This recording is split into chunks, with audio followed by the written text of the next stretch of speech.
Hello दोस्तों, कैसे आप सब। उम्मीद है जो अच्छे होंगे। प्रश्न नंबर 3.5 के 1 के 4 नंबर प्रश्न को देखें। इससे पहले का वीडियो अगर नहीं देखें आप लोग तो प्लेलिस्ट में जाकर देख लीजिएगा। उम्मीद है जो आपको एक बार में सारा चीज़ें क्लियर हो जाएगा और किसी प्रकार का दिक्कत होगा तो आप लोग बैक करके एक बार फिर से देख लीजिएगा। तो चलिए वीडियो को हम स्टार्ट करते हैं। ठीक है। निम्नलिखित समीकरणों युग्मों में किसका एक अद्वितीय हल है, किसका कोई हल है या किसका परिमित रूप से अनेक हल। अद्वितीय हल की स्थिति में उसे वर्गमूल विधि से ज्ञात कीजिए। मतलब ये प्रश्न दिया हुआ है, इससे हमको पता करना है जो इस समीकरण का अद्वितीय हल है या इसका कोई हल नहीं है या इसका परिमित रूप से अनेक हल है। ठीक है। तो इसके लिए हम थोड़ा नियम होता है उसको पहले हम लोग देखते हैं। ठीक है। तो नियम क्या यही है, a1/a2 बराबर नहीं है b1/b2 के। तो इस रूप में समीकरण का केवल एक अद्वितीय हल होगा। ठीक है। a1/a2 बराबर b1/b2 बराबर c1/c2। इस रूप में समीकरण का क्या होता है, तो अपरिमित रूप से अनेक हल होता है। a1/a2 बराबर b1/b2 बराबर नहीं है c1/c2 के। इस रूप में समीकरण का कोई हल नहीं होता है। ठीक है। तो हमको सिर्फ अद्वितीय हल की स्थिति में वर्गमूल विधि से बनाना है। सिर्फ अद्वितीय हल की a1/a2 बराबर नहीं है b1/b2 के इस रूप में रहेगा ना, तो हमको अद्वितीय हल की स्थिति में वर्गमूल विधि से बनाना है। तो यहाँ पर लिखेंगे हम लोग हल और इस प्रश्न को उतारेंगे हम लोग। x - 3y - 7 बराबर 0, 3x - 3y - 15 बराबर 0।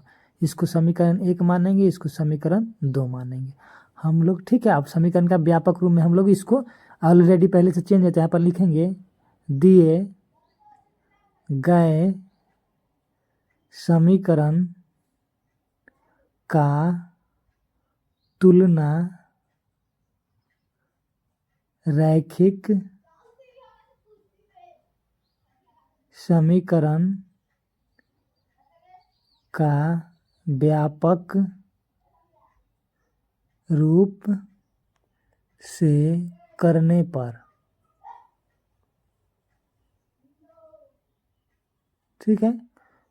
तो समीकरण का व्यापक रूप क्या होता है, ax + by + c बराबर 0, फिर ax + by + c बराबर 0। क्योंकि दो को समीकरण इसलिए दो को लिखे हैं। ठीक है। और एक सब में a1 लिखेंगे, नीचे वाला में 2 2 2 लिखेंगे। ठीक है। ये समीकरण 1 के लिए हो गया, ये समीकरण 2 के लिए हो गया। ठीक है।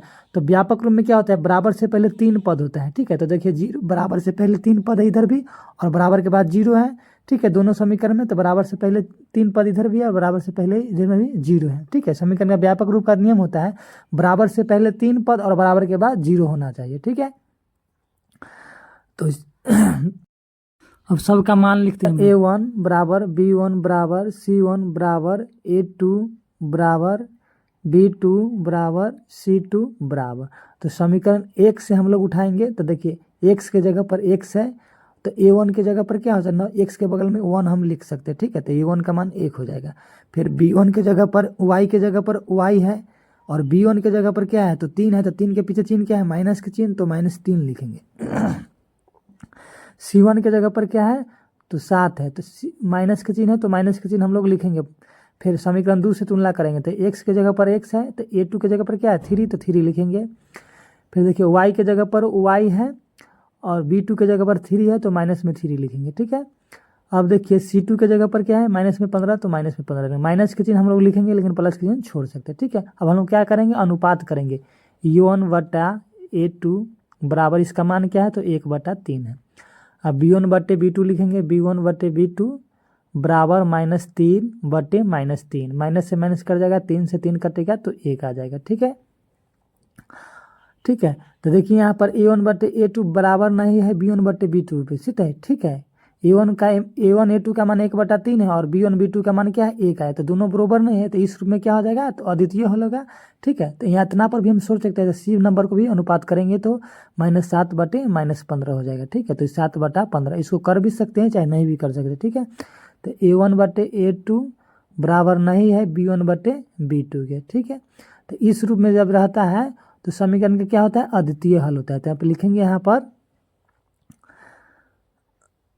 अतः दिए गए समीकरण युग्म का अद्वितीय हल है।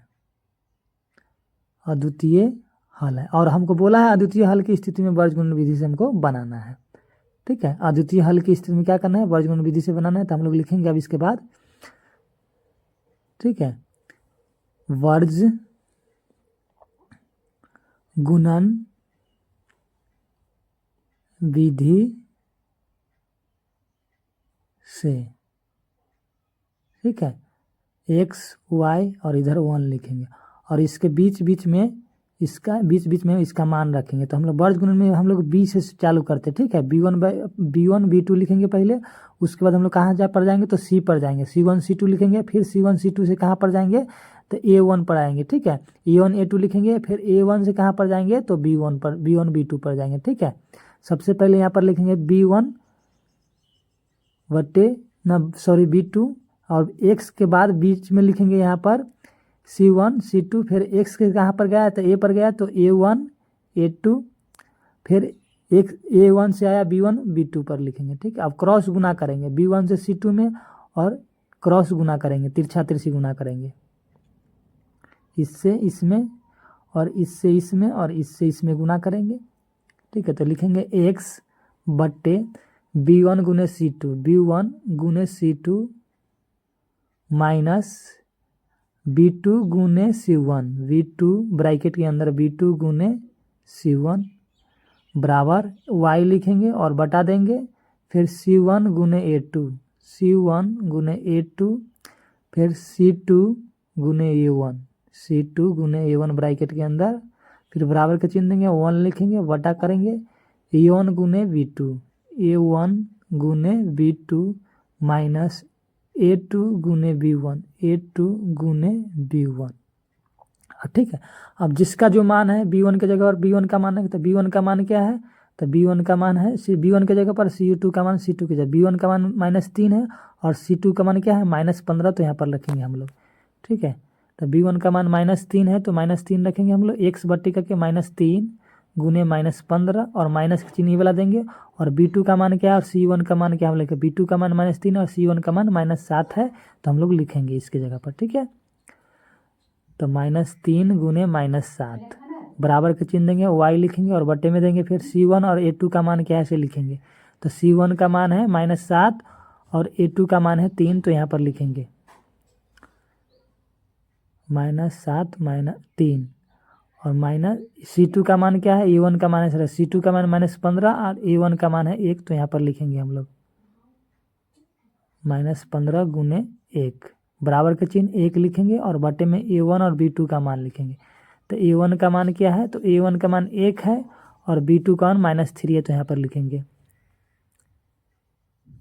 1 -3 और माइनस के चिन्ह फार्मूला बड़ा a2 और b1 का मान क्या है तो लिखेंगे। तो a2 का मान है 3 और b1 का मान -3 है, तो लिखेंगे 3 -3, ठीक है।